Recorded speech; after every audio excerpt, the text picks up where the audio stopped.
Hi வணக்கம். இன்னைக்கு cook with Comali grand ஃபினாலேல ஷக்கீலா மேம் பண்ண ஆலூ கி தெஹரி அண்ட் ஆலூ மட்டர் அந்த ரெசிபி தான் பார்க்க போறோம்.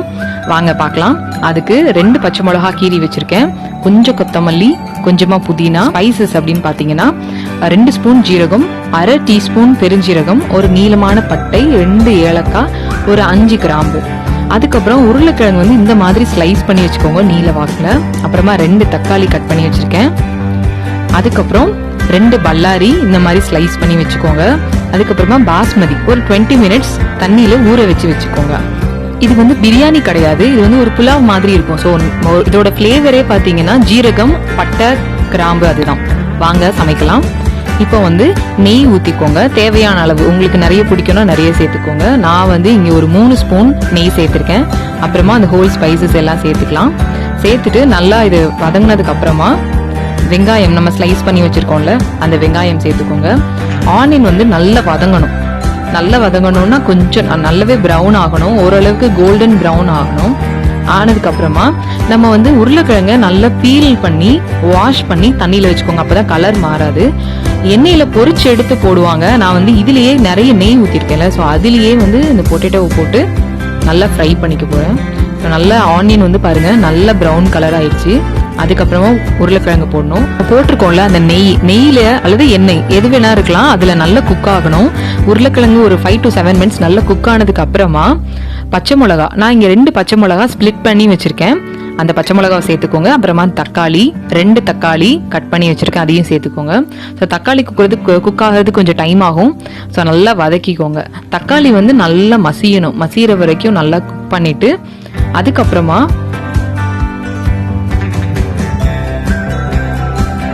நல்லா குக் ஆயிருச்சு.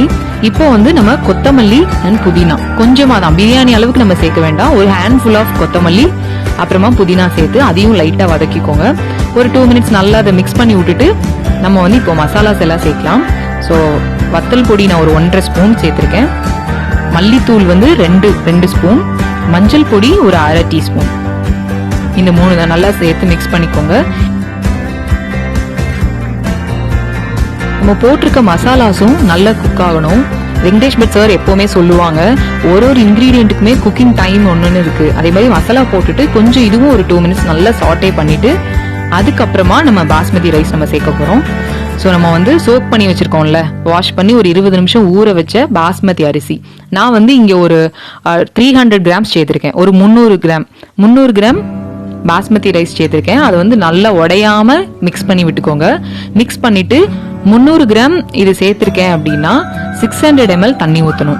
டபுள் டைம் 2:1 ரேஷியோ இருக்குல்ல, அந்த ரேஷியோல சேர்த்துக்கோங்க. சேர்த்துட்டு இந்த ரைஸ்க்கு தேவையான அளவு உப்பு போட்டு விசில் வச்சிருங்க. நான் ஒரு 2 விசில் வச்சு எடுத்தேன்.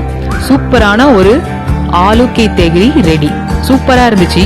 இது பிரியாணி மாதிரி ரொம்ப ஃபிளேவர்ஃபுல் அப்படி கிடையாது, ரொம்ப சட்டில் டேஸ்ட், சூப்பர் ஃபென்டாஸ்டிக்கான ஒரு ரைஸ் தான். கண்டிப்பா நீங்க ட்ரை பண்ணி பாருங்க, உங்க எல்லாருக்குமே பிடிக்கும். எனக்கு ரொம்ப பர்சனலா ரொம்ப பிடிச்சிருந்துச்சு. ஸோ சூப்பரா ரெடி ஆயிருந்துச்சு. நெக்ஸ்ட் நம்ம பார்க்க போறது என்னன்னா ஆலூ மட்டர், அதாவது உருளைக்கிழங்கு பட்டாணி வச்சு ஒரு கிரேவி. இதுவும் இந்த காம்பினேஷனுக்கு ரொம்ப சூப்பரா இருந்துச்சு. ஸோ நான் எண்ணெய் சேர்த்துக்கிட்டேன். அதுக்கப்புறமா ஜீரகம் 2 ஹீப்ஸ் ஆஃப் ஸ்பூன், அதாவது நிறைய 2 ஸ்பூன் நிறைய ஜீரகம் சேர்த்துக்கோங்க. அதுக்கப்புறமா சின்னதா கட் பண்ண வெங்காயம்.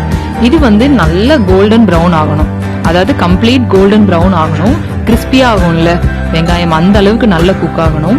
பாருங்க இது நல்லா ஆயிடுச்சு. இதுக்கப்புறமா இஞ்சி பூண்டு பேஸ்ட் ஒரே 1 ஸ்பூன் சேர்த்து அதுவும் நல்லா வதக்கி விட்டுக்கோங்க. இந்த ரா ஸ்மெல் போனதுக்கு அப்புறமா தக்காளி இருக்குல்ல, நான் 2 தக்காளி எடுத்திருக்கேன். அது வந்து அரைக்காதீங்க, கிரேட்டர்ல நல்லா துருவி எடுத்துக்கிட்டீங்கன்னா அதோட ஃபிளேவரும் டேஸ்டும் ரொம்ப சூப்பரா இருந்துச்சு. நான் துருவி தான் சேர்த்திருக்கேன். அதை நல்லா கிரேட் பண்ணீங்கன்னா இந்த மாதிரி உங்களுக்கு ஜூஸ் கிடைக்கும். அதோட ஸ்கின் எல்லாம் தூர போட்டுருங்க. ஸோ அதையும் போட்டு நல்லா வதக்கிக்கோங்க. நல்லா வதங்கினதுக்கு அப்புறமா மசாலா பொடிகள்லாம் நம்ம சேர்க்க போறோம். ஸோ 1.5 டீஸ்பூன் வத்தல் பொடி, ஒரு 1/2 டீஸ்பூன் மஞ்சள் பொடி, 2 ஸ்பூன் மல்லிப்பொடி சேர்த்திருக்கேன். இதை போட்டு நல்லா ஆயில்ல நல்லா ஃப்ரை பண்ணிக்கோங்க. அகைன் மசாலாஸ் எல்லாம் நல்லா எண்ணெயில வறுபடணும். எண்ணெய் பிரிஞ்சு வந்துருச்சு பாத்தீங்களா. அதுக்கப்புறமா try mango powder, amchur powder அப்படின்னு உங்களுக்கு எல்லா கடைகள்லயுமே கிடைக்கும். அதுவும் ஒரு 1 ஸ்பூன் போட்டுக்கோங்க, நல்ல ஃபிளேவர் கொடுக்கும். அதுவும் நல்லா வதங்கினதுக்கு அப்புறமா 2 பச்சை மிளகா ஸ்பிளிட் பண்ணி வச்சிருக்கேன் ஃபிளேவருக்காக. ஸோ அதையும் சேர்த்துக்கோங்க. அப்புறமா நம்ம உருளைக்கிழங்க பீல் பண்ணி கட் பண்ணி வச்சிருக்கிறோம், அதையும் நம்ம சேர்த்துக்கலாம். சேர்த்துட்டு நல்லா ஒரு தடவை ஒரு 2 minutes நல்லா அதுல கோட் பண்ணிட்டு தேவையான அளவு தண்ணி, இந்த கிரேவிக்கு தேவையான அளவு தண்ணி சேர்த்துக்கோங்க. சேர்த்து நல்லா மிக்ஸ் பண்ணி விட்டுட்டு இந்த கிரேவிக்கு தேவையான அளவு உப்பு, அவங்கவுங்க உப்பு டேஸ்ட்டுக்கு ஏற்ற மாதிரி சேர்த்துக்கோங்க. சேர்த்து மூடி வச்சு ஒரு 10 minutes ஹை ஃப்ளேம்ல குக் பண்ணிக்கோங்க. அதுக்கப்புறமா பெருங்காய பொடி, காயம் இருக்குல்ல, காயப்பொடி சேர்த்துக்கோங்க. அதுக்கப்புறம் பாருங்க நல்லா இப்போ உருளைக்கிழங்கு குக் ஆயிடுச்சு, நல்லா கட் ஆகுது. இந்த டைம்ல நான் வேக வச்ச பட்டாணி போட்டிருக்கேன். நீங்க ஃப்ரெஷ் பட்டாணி கூட யூஸ் பண்ணிக்கலாம். நான் ஊற வச்சு வேக வச்ச பட்டாணி போட்டிருக்கேன். ஸோ அவ்வளோதான். இதையும் நல்லா மிக்ஸ் பண்ணிக்கோங்க. மிக்ஸ் பண்ணிட்டு அகைன் நம்ம ஒரு 5 minutes குக் பண்ணிக்கோங்க. ஃபைனலா நம்ம கரம் மசாலா 1 ஸ்பூன், அதுக்கப்புறமா கஸ்தூரி மேத்தி இருக்குல்ல, கசூரி மேத்தி, அதையும் நம்ம போட்டு நல்லா க்ரஷ் பண்ணி போட்டுக்கோங்க. போட்டுட்டீங்கன்னா சூப்பரா இருந்துச்சு இந்த ஃப்ளேவர். நிஜமாவே நீங்க ட்ரை பண்ணி பாருங்க. இதுக்கும் இந்த காம்போ ரொம்ப சூப்பரா இருந்தது. எனக்கு சால்ட் கொஞ்சம் பத்தல, ஸோ நான் டேஸ்ட் அதுக்கு ஏற்ற மாதிரி அட்ஜஸ்ட் பண்ணிக்கிட்டேன். ஃபைனலா நம்ம கொத்தமல்லி தூவி இறக்கிட்டோம்னா சூப்பரான ஆலு மட்டர் ரெடி. இது சப்பாத்தி பூரிக்கு கூட சூப்பரா இருக்கும். இந்த ரைஸ்க்கு இது பெர்ஃபெக்ட் காம்போவா இருந்துச்சு. ஷக்கீலா மேம் அதான் இதை பண்ணாங்கன்னு நினைக்கிறேன். நீங்களும் இதை ட்ரை பண்ணி பாருங்க, எப்படி இருந்ததுன்றதை கமெண்ட் பண்ணுங்க. வீடியோ பிடிச்சிருந்தா கண்டிப்பா சப்ஸ்கிரைப் பண்ணுங்க. தேங்க்யூ.